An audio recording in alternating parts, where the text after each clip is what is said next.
Hi everyone! Today we're moving on and discussing the Enneagram types. This is a series that I started a while ago, and in my previous videos I talked about Enneagram Type 2 and Enneagram Type 3.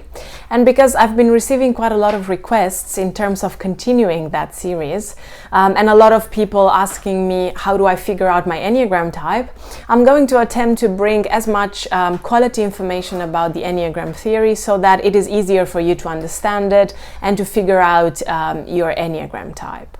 So today we're going to be discussing about Enneagram Type 1 in terms of general characteristics, the main fear and desire that is specific to this type, and other aspects that the theory kind of helps us understand. So all about that in the next few minutes. If you haven't already, please don't forget to like and subscribe, and let's dive in.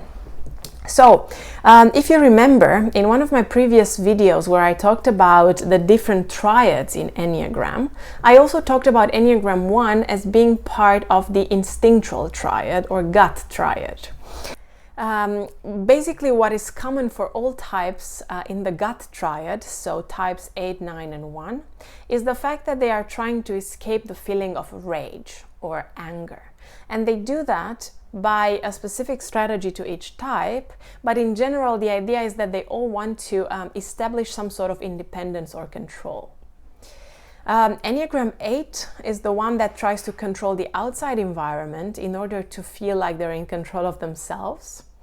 Enneagram 9 basically withdraws from the outside and the inside, hopefully remaining in control because they think they remain at peace, whereas Enneagram 1 tries to control the inside in order to continue feeling like they're really independent.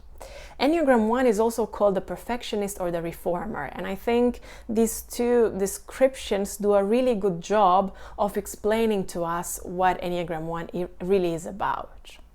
The important thing to understand here is that Enneagram 1 is a type that is very much focused on doing things right.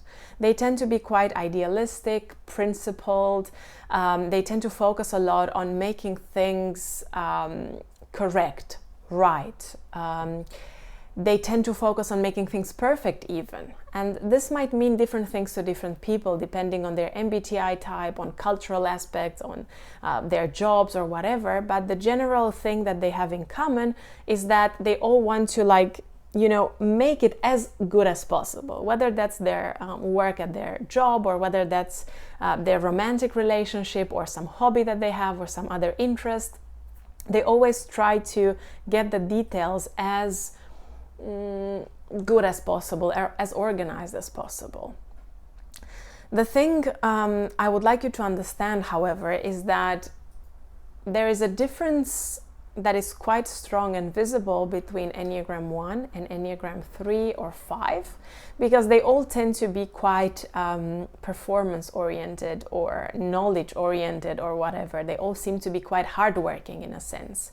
But they do it quite differently, and they do it for different reasons.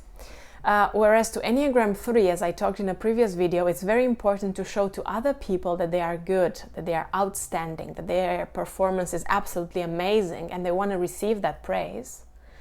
For Enneagram 1, this does not matter very much. Of course, they are happy when someone that they care about comes and tells them, hey, you did a great job, congratulations, your results are great. But they are still not very satisfied until they themselves feel happy with the result of the work that they produced. This is why they tend to become quite critical of themselves and then also of other people, because their standards are so high that it's quite unlikely that someone will ever reach those standards. And when in an unhealthy state, during a period of stress and a lot of pressure from a lot of different directions, people with this Enneagram type tend to become extremely nitpicky about things. They tend to be extremely critical of how everything is done. They seem to never be satisfied. It seems like no matter how much effort anyone else is putting into the work, it's never really properly organized or properly defined, and so on and so forth. So this can be extremely exhausting for the people around them, for their coworkers or their spouse or romantic partner or friends or family members, because they feel like they can never live up to their expectations.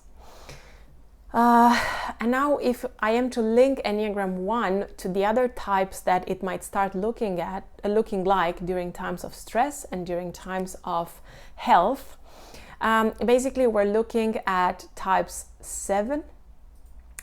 This is the type that Enneagram 1 starts looking a little bit like when it evolves and when it gets healthy. Type 7 is the enthusiast, so this means that Enneagram 1 will start being a little bit more relaxed, more open to new things, more enthusiastic, more optimistic about the future. It will start realizing that it's not possible to do everything perfect, so they will lower their standards a little bit and have more compassion towards themselves and the people they work with, the people they have relationships with. This is basically the inspiration that Enneagram 1 can get from type 7, and it's a great way for them to really evolve and develop into a healthier, more rounded personality. On the other hand, during times of severe stress, so here I mean times when Enneagram 1 is either very stressed because of everything they have to do, or if they're going through a rough patch emotionally, or simply because they're still not very mature emotionally speaking, they will start looking a little bit more like an unhealthy version of type 4. Type 4 is basically quite withdrawn, especially in an unhealthy state, quite introverted. So Enneagram 1 will be even more introverted than normal. They will withdraw into themselves and start feeling as if nobody understands them, as if nobody makes an effort to try to see who they really are. They will try to appear extremely unique and special so that other people will see their value as being different than everyone else. And because they're still Enneagram 1, they will link that a lot to their own, performance or their own perfectionism. And because generally speaking, Enneagram 1 is such a, let's say, devoted type. Is a type that says, okay, these are the things that I care about, these are my ideals, and I'm going to work hard to reach those ideals. They tend to be quite intentional, purposeful in everything that they do. They rarely do something just for the fun of it or just because it's interesting. They need to have a reason behind the things that they do. And they tend to become very critical when other people don't seem to have the same attitude towards their work, towards their life.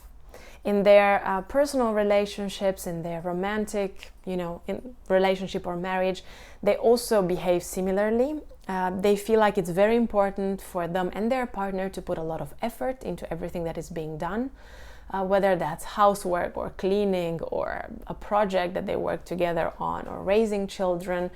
They have very, very, very high standards about how everything should be done, and they get very upset if the people around them do not put in the same level of intentionality and this purposeful attitude.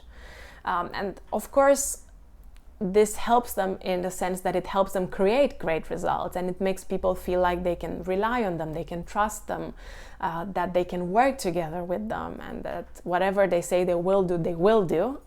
But on the other hand, it can also make other people feel very stressed to be around them, because they might feel like, okay, no matter what I do, no matter what I say, it's never going to be enough for them, and they will always be critical of me.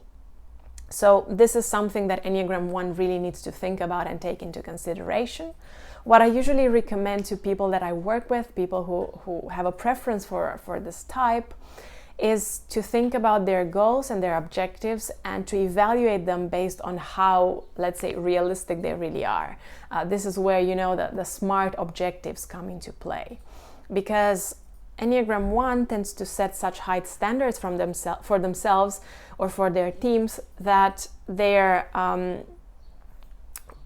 whole work or whole strategy around it does not really offer them the chance to actually fulfill it, So in the SMART objective framework, we've got R, which stands for relevant, and A, which stands for achievable. And these factors need to be taken into account by Enneagram 1, because otherwise they might really dream about something too big and they will never feel like they managed to reach it. And that will bring a lot of dissatisfaction for them. So this is a really important area that they need to kind of take into account and take into consideration. And of course, spending time with Enneagram Type 7 and learning to relax, learning to also do things just because they feel good or just because they are relaxing, can be a great way for them to temper their focus on results, objectives, plans, and so on and so forth, with some time and space for themselves. And this will enable them to not always be focused on structure and rigid areas, but at the same time to find some space for themselves to be whatever they feel like being, to be whatever seems right to them, to be spontaneous, to be creative, to be excited, to be happy. Thanks a lot, guys, for being with me and for watching this video. If you have any other questions or things that you have noticed about Enneagram 1, feel free to pop them in the comment section below. And as always, thanks a lot for watching. If you haven't already, please don't forget to like and subscribe, and see you soon with another video on Enneagram types.